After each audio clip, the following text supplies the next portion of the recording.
अभ्यास 6.8 माननीय सदन के सामने यह विनियोग विधेयक क्रमांक 3 आया है और इसमें यह व्याख्या दी गई है कि भारतवर्ष की संचित पूंजी में से 1 अरब और 60 करोड़ रुपए से अधिक धन निकाला जाए और उनके भारतवर्ष की उन सेवाओं पर खर्च किया जाए तो अनुसूची में अंकित है। उदाहरण के लिए जैसा कि हमारे पूर्ववर्ती मित्रों ने कहा है, संभवतः इस विनियोग विधेयक में जिन जिन कार्यों के लिए और जिन जिन मंत्रालयों के लिए जितने धन की आवश्यकता है उनकी यहाँ एक सूची दी गई है। इस वर्ष 1968 की अपेक्षा जो विशेषता रही है वह यह है कि जब से बजट आया है तब से भारतवर्ष में सारे किसानों के लिए और उनके दूसरे मित्रों के लिए जो किसानी करते रहे हैं उनके सामने एक प्रश्न रहा है और वह यह रहा है कि उनकी सरकार और उनके कुछ बोलने वाले जब तक यह बात कहते फिर रहे हैं कि देश में हरित क्रांति आनी चाहिए। हाँ, हरित क्रांति आ रही है। इससे पूर्व भी कांग्रेस पक्ष की ओर से समय समय पर इसी प्रकार के नारे दिए गए। कभी भी कहा गया कि आराम हराम है, कभी यह कहा गया कि जय जवान जय किसान, और जब तीसरा नारा हरित क्रांति का आया है हम समझते हैं कि इस नारे में कोई दम नहीं है। इस नारे में इसलिए कोई दम नहीं है क्योंकि यह नारा देखने में बहुत आकर्षक, बहुत सुंदर है, लेकिन इसके पीछे तथ्य बिल्कुल नहीं है।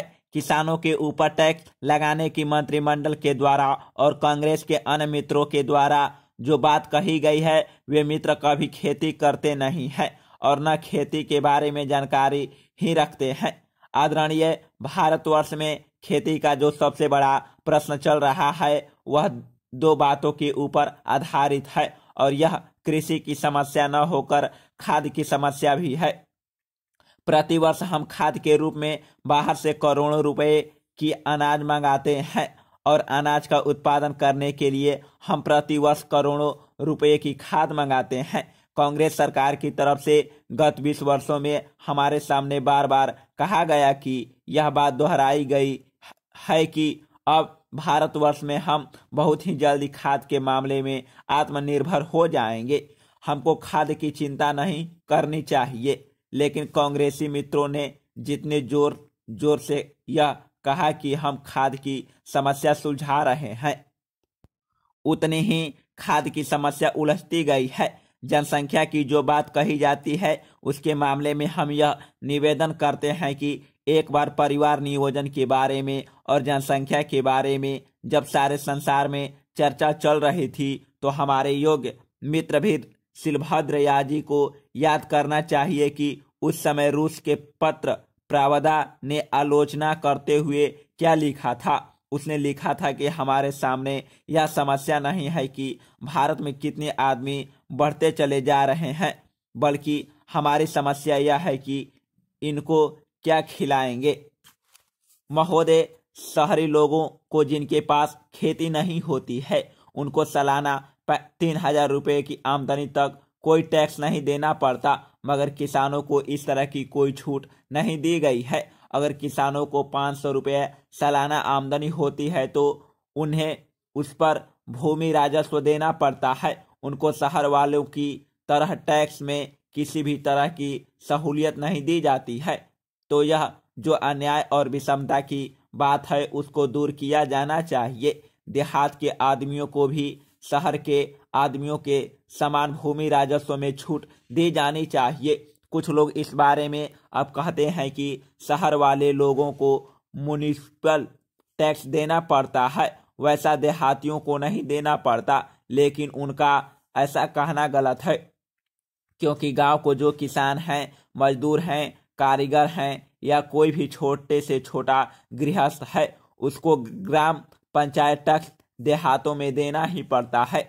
जब ये लोग ग्राम पंचायत टैक्स देंगे, भूमि राजस्व देंगे और फिर उसकी खेती में जो पैदावार हुई उसको बेचने के लिए जब वह शहर चला जाता है तब उसको शहरों में म्युनिसिपैलिटी का चुंगी कर भी देना पड़ता है। इस तरह से किसानों को करों के बोझ से लाद दिया जाता है। इस तरफ हमें गौर करना चाहिए, देखना चाहिए और उसको जितनी सहूलियत हम दे सकते हैं देनी चाहिए।